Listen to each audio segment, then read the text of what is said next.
भूतादिमभ्यम। भगवान कहते हैं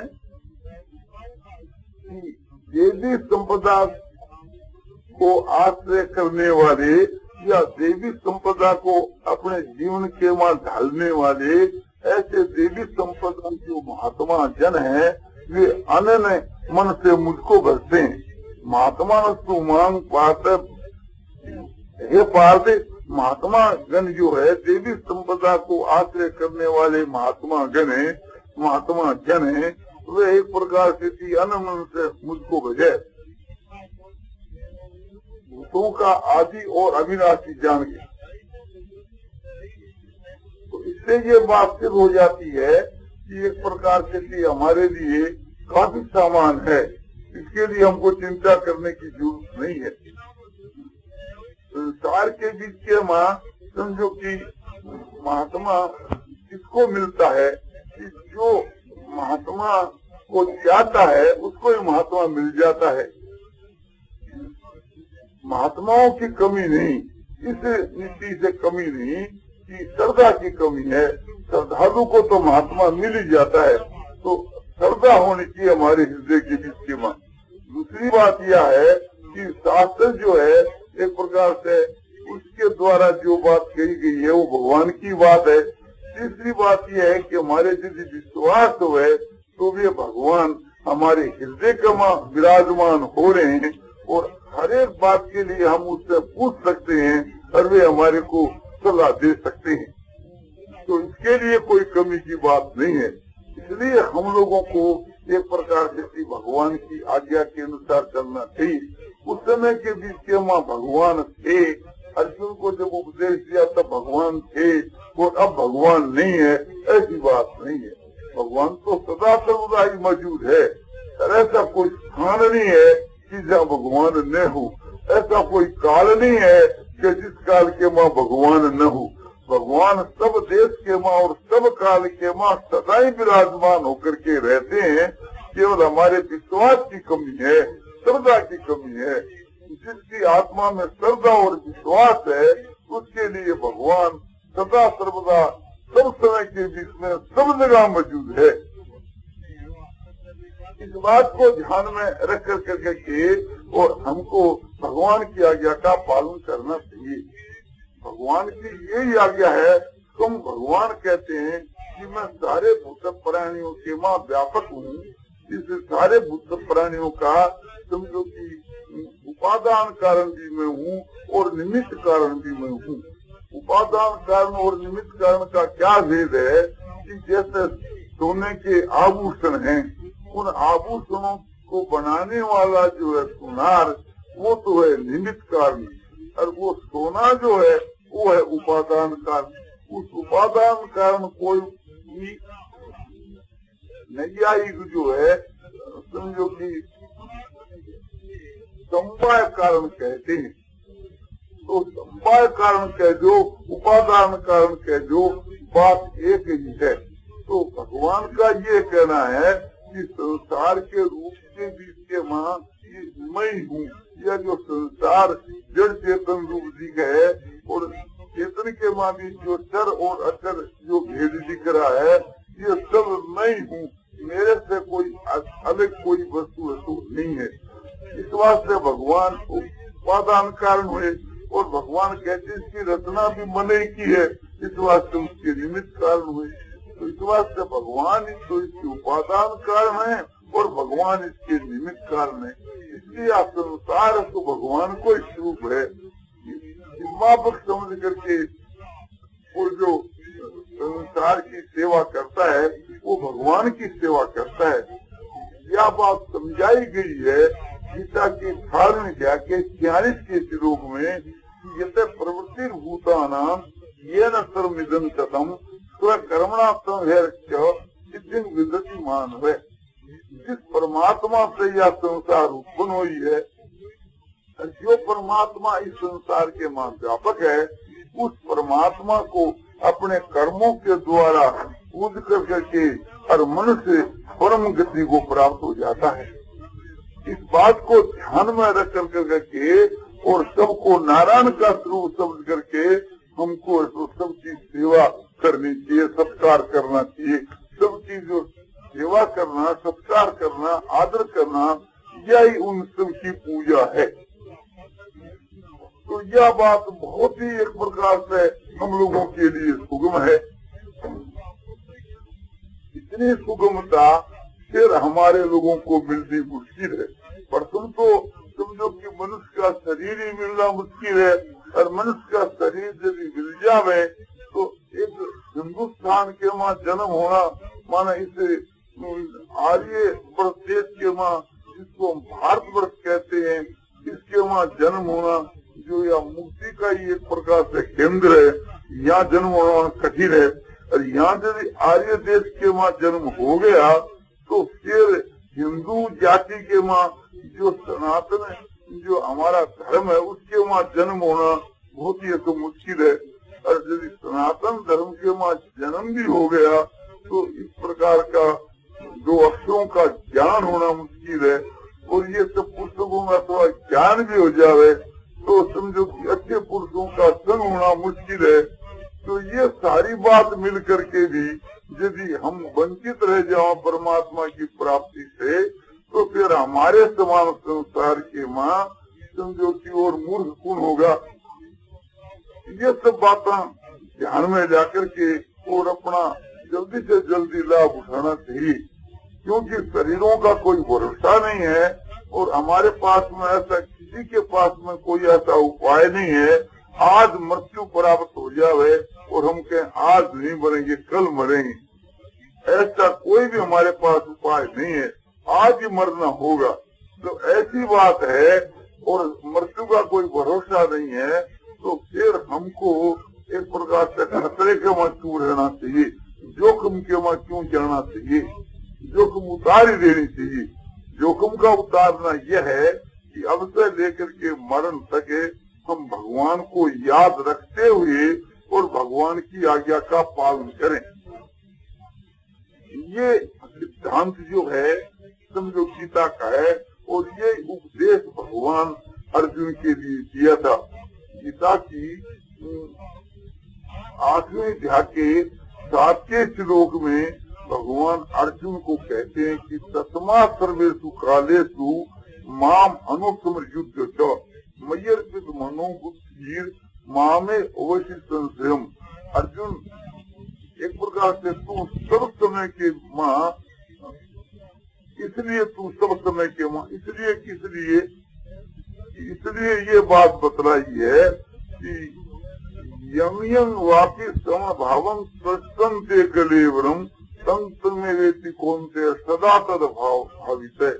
ये आखिर जाके 6ठे श्लोक में भगवान क्या है, इसी पर कहते हैं तस्मा, जिस भाव को भाता हुआ याद करता हुआ यह मनुष्य शरीर को त्याग करके जाता है उसी स्वरूप को यह प्राप्त हो जाता है। सदा उस भाव को भावता हुआ यह पुरुष हम समय के बीच के माँ जिस भाव को भावता है उसी को प्राप्त हो जाता है।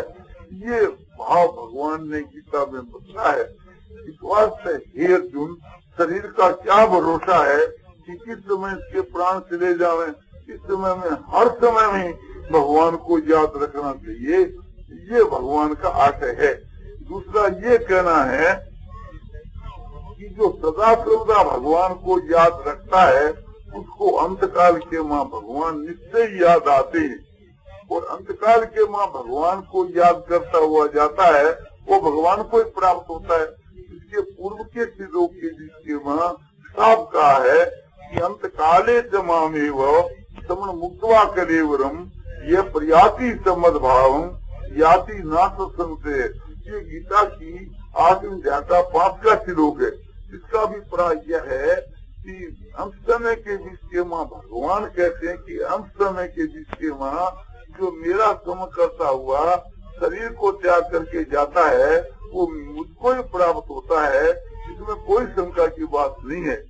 तो इसलिए तस्मात् का अर्थ होता है इसलिए हे अर्जुन, तू सब समय के बीच के माँ मुझको याद रखता हुआ और तुम तो तेरा जो धर्म है सत्य है, तेरा युद्ध करना धर्म है, तू युद्ध तू कर। मन और बुद्धि तू मुझ में लगा दे, मन बुद्धि मुझमें लगा दे और इस प्रकार से लगाने से तू मेरे को ही प्राप्त होगा मत करना। शंका की या गुंजाइश थी कि सब काम धंधों छोड़ करके एकांत में बैठ करके और भगवान को भजन ध्यान करने से मुक्ति हो जावे, वो बात तो ठीक है, किंतु भगवान कहते हैं कि सदा सर्वदा कर्म करता हुआ भी जो आदमी मेरी शरण लेकर के सदा सर्वदा कर्म करे तो कर्म करता हुआ भी मैं की मुक्ति हो जावे। ये बात जो है भगवान ने साफ शब्दों के बीच में गीता के 18वें अध्याय के 56 के श्लोक में कही है, सर्व कर्मान सदा कुर्वाणो निर्वाश्रिय मत प्रसादा दवापनोति शाश्वतं पदमध्यम।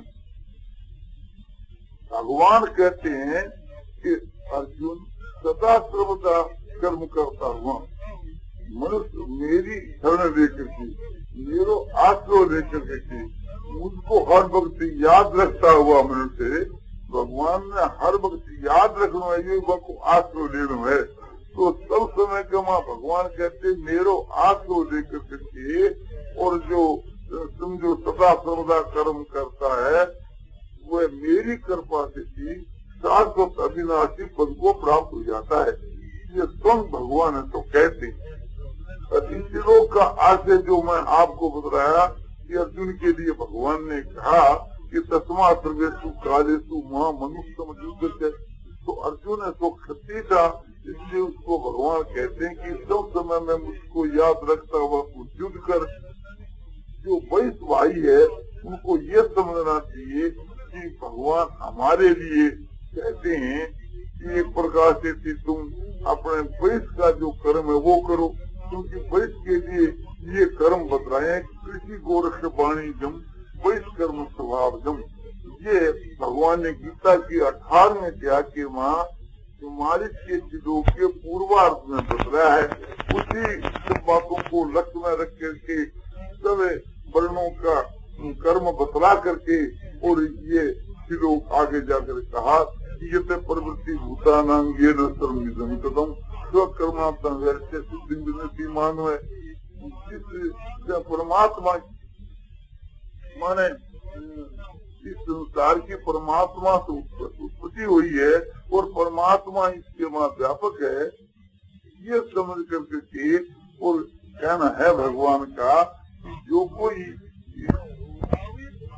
मुझको समझ करके और अपने कर्मों के द्वारा जो एक प्रकार से मेरी जो पूजा करता है वो परम सिद्धि को प्राप्त होता है।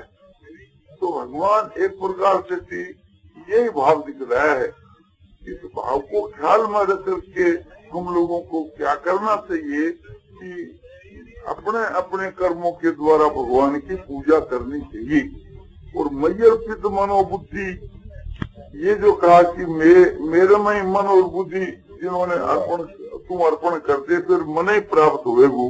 तो मन और बुद्धि को अर्पण करना क्या है? बुद्धि का अर्पण करना यह है कि परमात्मा है, परमात्मा है, ये बुद्धि से निश्चय हर वक्त रखना, ये एक प्रकार से बुद्धि का भगवान के अर्पण करना है। बुद्धि के बीच के माध्यम जो कोई गुंजाइश नहीं रखे कि परमात्मा नहीं है, या एक प्रकार से क्षण मात्र के लिए भी गुंजाइश नहीं रखे।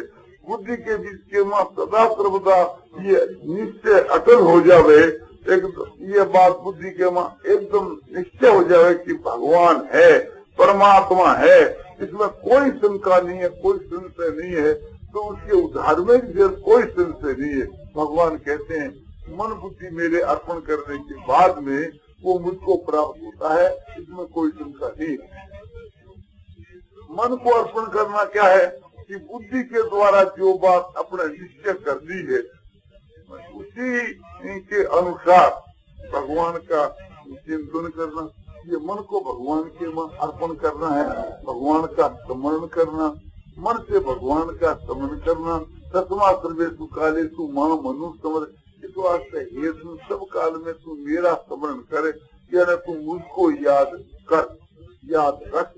तो हर समय में जो भगवान को मन से जो स्मरण करना है, चिंतन करना है, भगवान को जो याद रखना है, यही मन का भगवान के अर्पण करना है। इसी का यह फल है कि वो भगवान को प्राप्त हो जाता है।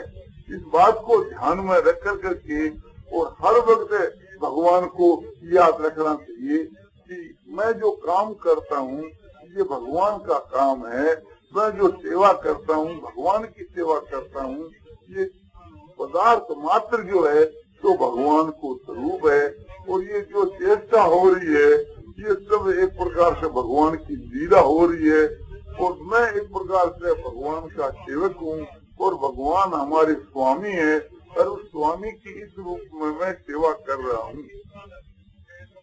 मेरे पर भगवान की बड़ी भारी दया है जो मैंने यो ऐसा समझाए हो और मेरे से सेवा करवा रहे हैं। तो सबने समझ करके परमात्मा को शुरू सबकी सेवा करनी चाहिए।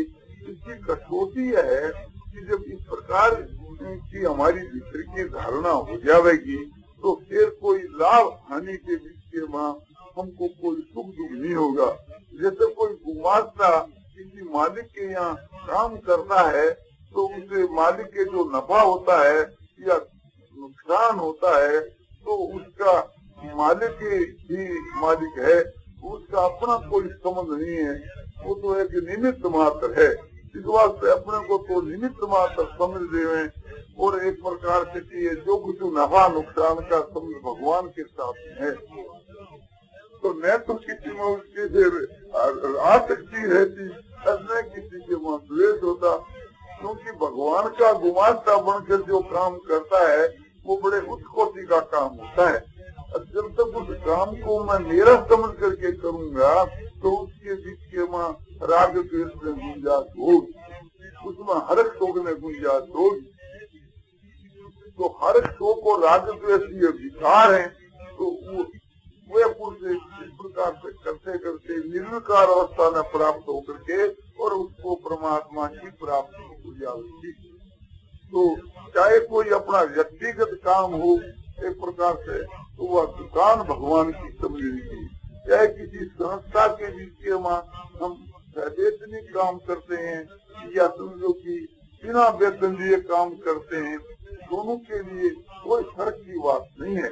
वास्तु के बीच के वहाँ समझो कि हमारे पास के बीच के वहाँ कुछ नहीं है तो हम भगवान के यहाँ काम करके प्रसाद के रूप में यहाँ एक प्रकार से अपने जीविका चलाएंगे। हम जीवेंगे कैसे? यदि भोजन नहीं करेंगे तो कैसे जीवेंगे? और भोजन हमारे पास में करने का दूसरा कोई रास्ता नहीं है तो हमारे लिए वो भगवान का प्रसाद। वास्तव के बीच के वहाँ समझो कि दुनिया में जो कुछ तो भगवान का ही है। हम कहीं रोटी खाते हैं और उसको हम भगवान का प्रसाद मान ले तो वो हमारे भगवान का प्रसाद है, और हम उसको प्रसाद नहीं माने तो हमारे लिए वो नहीं है। सारा जो आपने जो एक उससे श्रेय है वो मानता के ऊपर है। तो इसलिए हमको ये अपने आत्मा में निश्चय कर लेना चाहिए कि ये सब कुछ तो परमात्मा का है और मैं भी परमात्मा का हूँ, ऐसा समझ करके और सबको नारायण का स्वरूप मान करके और हाथ सांस करके नाच करके सबकी हमको सेवा करनी चाहिए। सेवा करने के समय समय के ऊपर हमारे हृदय के प्रफुल्लितता होनी चाहिए, रोमांच होने चाहिए, आशीर्वाद होने चाहिए, जो भगवान की हमारे पर इतनी दया है। मान लो थोड़ी बार भगवान यहाँ आ जावे और इसकी सेवा का काम हमको प्राप्त हो जाता है, या सेवा करने के समय में अपने चित्त में कितनी प्रसन्नता होती है, कितनी शांति मिलती है, कितना आनंद होता है। इसी प्रकार से प्रसन्नता, शांति और आनंद हमको मिल सकता है कि एक प्रकार से हमारी यदि वास्तव के बीच के माँ जो ये भावना हो जावे कि सब परमात्मा को स्वरूप है। भगवान गीता में यह बात जगह जगह कहते हैं, यदा भूत पृथक भाव है नेकस्तम पश्यति तथैव च विस्तारं ब्रह्म संपदते ददा। कब है भूतों का जो पृथक भाव है सबको एक में ही देखता है। माने इस समय के बीच के माँ ये भूतों के पृथक पृथक भाव को एक परमात्मा के बीच के माँ देखता है और उस परमात्मा से इस सब की उत्पत्ति समझता है। यानी नाना प्रकार का जो भाव है ये समझता है कि ये सब इस रूप में भगवान ही है और इनकी उत्पत्ति भी सब भगवान से हुई है। यानी भगवान ही तो इसके उपादान कारण है और भगवान इसके निमित्त कारण है। इस संसार की उत्पत्ति के करने वाले भी भगवान और संसार के रूप में प्रकट होने वाले भी भगवान। तो इस पाप की भावना होने से, धारणा होने से वो फिर ब्रह्म को ही प्राप्त हो जाता है। ये समझता है कि जिस काल के बीच के माँ यदा भूत पृथक भाव है नेक समुपस्थिति और तदेव विस्तारम ब्रह्म संपदते ददा। इसका ये अर्थ होता है कि यदा माने जिस काल के माँ मनुष्य जो है भूतों के पृथक पृथक भाव को एक परमात्मा के माँ समझता है कि परमात्मा ही एक नेक रूप में दिख रहे हैं। परमात्मा से उत्पन्न हुई है तो वो फिर परमात्मा नहीं प्राप्त हो जाता है, न ब्रह्म को प्राप्त हो जाता है उस काल के बीच के माँ। तो इससे ये बात सिद्ध हो जाती है कि जब हमारी ये भावना हो जाएगी कि जो कुछ सब परमात्मा ही है, जो कुछ सब परमात्मा ही है, तो इस अभ्यास से भी आगे जाकर के हम परमात्मा को ये तो प्राप्त हो जाएंगे। तो ये बड़ा उच्च कोटि का साधन है। तो हमको ये साधन करते करते प्रसन्न होना चाहिए, मुग्ध होना चाहिए और जिसके वहाँ खूब उल्लास से आमोद और प्रमोद होना चाहिए। इस प्रकार से हम करते रहे तो बहुत जल्दी हमारी आत्मा का कल्याण हो सकता है। तो ये बात आपको बताई कि प्रवृत्ति मार्ग के बीच के मान है करके और किस प्रकार से मनुष्य का कल्याण हो सके है। तो ये भक्ति सहित ये निष्काम कर्म योग है।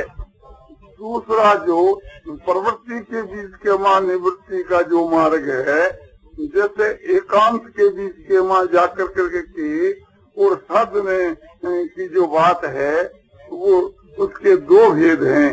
एक तो ज्ञान का मार्ग है और एक भक्ति का मार्ग है। आज प्रातः काल जो बतलाया था वो ज्ञान का मार्ग था। जो भी कछु है एक सच्चिदानंद ब्रह्म के अतिरिक्त और कोई वस्तु नहीं है। तो संसार का अत्यंत अभाव करके एक विज्ञानानंद ब्रह्म का ही ध्यान रखना है, वो एक निवृत्ति का मार्ग है।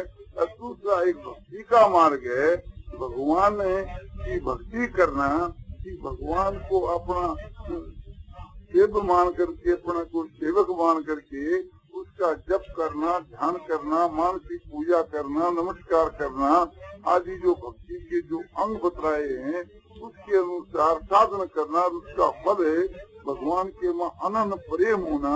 और अनन्य प्रेम के माँ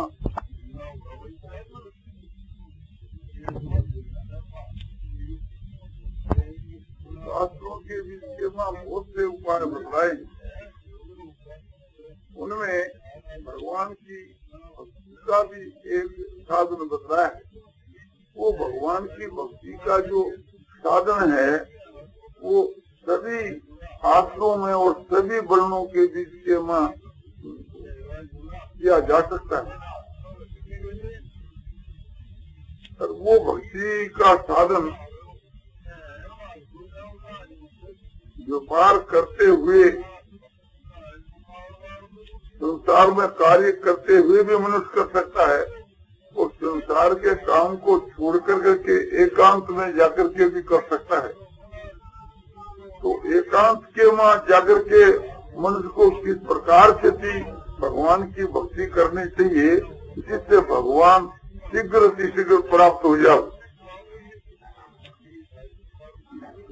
क्योंकि समय तो हाथ में बहुत कम है, इसलिए शीघ्र से शीघ्र एकांत में जाकर के भगवान की प्राप्ति हो जावे, इसके लिए कार्यक्रम बतलाना चाहिए जिससे हम लोग एकांत में जाकर के भगवान की भक्ति करके भगवान को पाले। इसी भाई का ये पूछना है कि जैसे सतयुग, त्रेता युग और द्वापर युग के भगवान जैसे मिला करते थे, भगवान स्वयं प्रकट होकर के जैसे ध्रुव, प्रहलाद आदि को मिले हैं, और भी बहुत से ऋषि महात्माओं को और भक्तों को भगवान मिले हैं। और सुना जाता है कि एक प्रकार से भगवान अपने प्रेम से मिलते हैं, और कली काल के माँ भी मिलते हैं। तो इसका ये उत्तर है, इस कली काल के बीच के माँ तो समझो कि भगवान भूतों को मिले हैं, इसी कलिकाल के माँ भी जो है तो भगवान भूतों को मिले हैं। सुना जाता है कि जैसे नरसिंह मेहते को, मीराबाई को, तुलसीदास जी को, सूरदास जी को, इस प्रकार से और भी बहुत से भक्त हुए और उनको भगवान इसी युग के बीच के माँ, कलयुग के माँ मिले हैं। इससे ये हम लोगों को विश्वास करना चाहिए कि कलयुग के बीच के माँ भगवान और युगों की अपेक्षा शीघ्र मिलते हैं। पद्म पुराण के माँ बताया गया है कि सतयुग के बीच के माँ जो है 10 वर्ष प्रयत्न करने से जो कार्य की सिद्धि होती थी, त्रेता युग के बीच के माँ 1 वर्ष में होने लगी, और द्वापर युग के बीच के माँ जो है तो 1 महीने में कार्य की सिद्धि होने लगी, और कलयुग के बीच के माँ 1 दिन में ही हो सकती है। यदि को कि 1 दिन में हो सकती है तो वो साधन इस प्रकार का करना चाहिए कि जो 1 दिन में भगवान की प्राप्ति हो सके। तो विचार किया जाता है कि जैसे ध्रुव जी महाराज जो है, उन्होंने समझो कि आपने भगवान का ध्यान किया और जप किया और तप किया, तो ध्रुव के माफक हम इस जमाने के बीच के माँ एक प्रकार के जप और ध्यान करें तो 1 दिन के अंदर ही हमारे को भगवान की प्राप्ति हो जानी चाहिए। यदि उस प्रकार हम नहीं कर सके तो समझो कि 1 दिन की जगह और 2-5 दिन लग जाना चाहिए। तो ध्रुव जी ने ओम नमो भगवते वासुदेवाय इस मंत्र का तो जप किया था और भगवान के चतुर्भुज रूप का ध्यान किया था। वो कैसा भगवान के चतुर्भुज रूप का ध्यान किया था, वो संक्षेप से आपको बताया जाता है। उन्होंने भगवान का ध्यान एक प्रकार से अपने हृदय में किया था, और मनुष्य अपने हृदय में भी ध्यान कर सकता है, और समझो कि आकाश के बीच के वहाँ भी उसका ध्यान कर सकता है। जिस प्रकार आपको जिस प्रकार सुगम हो, आकाश में कैसे करना चाहिए, ऐसा ध्यान करना चाहिए एकांत में बैठ करके, मानो भगवान आकाश के बीच के वहाँ स्थित हो रहे हैं, और वे भगवान हमारे ऊपर अपने समझो की गुणों की वर्षा कर रहे हैं। वे एक समझो की गुणों की तो मूर्ति है, तो सप्तचिदाम घन ब्रह्म ही समझो की इस रूप के वहाँ आकर के विराजमान हो रहे, कि जैसे निराकार जो जल है वो बादल के रूप में आकर के बरसता है, इसी प्रकार से भगवान निराकार होकर के फिर साकार हो जाते हैं, और वे एक प्रकार से अपने गुणों की वर्षा करते हैं। निर्गुण निराकार जो ब्रह्म है, यही एक प्रकार से संसार के कल्याण के लिए और भक्तों का उद्धार करने के लिए सगुण साकार के रूप में आ जाते हैं। तो वे सगुण साकार रूप में आकर करके और समझो की भक्तों का उद्धार करते हैं। तो ऐसा जो भगवान का जो स्वरूप है वो आकाश के वहाँ सूचित है। उनके चरणों से लेकर के और मस्तक तक ध्यान करना चाहिए। उनके चरण कहते हैं कि बहुत ही कोमल है और बहुत ही सुंदर है और बहुत ही समझो कि आकर्षण करने वाले हैं। उनके छूने से शरीर में रोमांच हो जाते हैं। इस प्रकार से आपने उनके चरणों का ध्यान करना चाहिए। और चरणों की जो अंगुलियां हैं वो और भी विशेष सुशोभित हो रही है। और उनके वहाँ नाखूनों की ज्योति एक निराले ढंग की ही ज्योति है। उनके चरणों के नीचे का भाग यानी चरणों के जो तलवे हैं इसमें गुलाबी रंग की झलक है। और उसके वहाँ अनेक प्रकार के चिन्ह हैं कि जैसे ध्वजा है, वज्र है, शंख है, चक्र है, अंकुश है, इत्यादि बहुत से उत्तम उत्तम चिन्ह हैं। और भगवान के जैसे चरण है ऐसे भगवान की दोनों पिंडी, ऐसे भगवान के दोनों गोडे और जंघ हैं। और भगवान पीताम्बर पहरे हुए हैं और कागड़ी पहरे हुए हैं। उनकी कमर बहुत पतली है, नाभि उनकी गहरी है यानी गंभीर है। और उधर के ऊपर 3 आपने समझो की रेखा। और भगवान की 4 भुजा है। 2 भुजा नीचे को पसरी हुई है, उनमें गदा और पद्म है। और 2 भुजा ऊपर को उठी हुई है, उनमें शंख और चक्र है। चारों हाथों के वहाँ अंगूठी पहरे हुए और कड़ा पहरे हुए और बाजूबंद बांधी हुई हैं। और चारों हाथ ऊपर से मोटे, नीचे से पतले और बहुत ही चिकने और चमकीले और सुंदर और पुष्ट हैं। और भगवान के गले में अनेक प्रकार की माला है।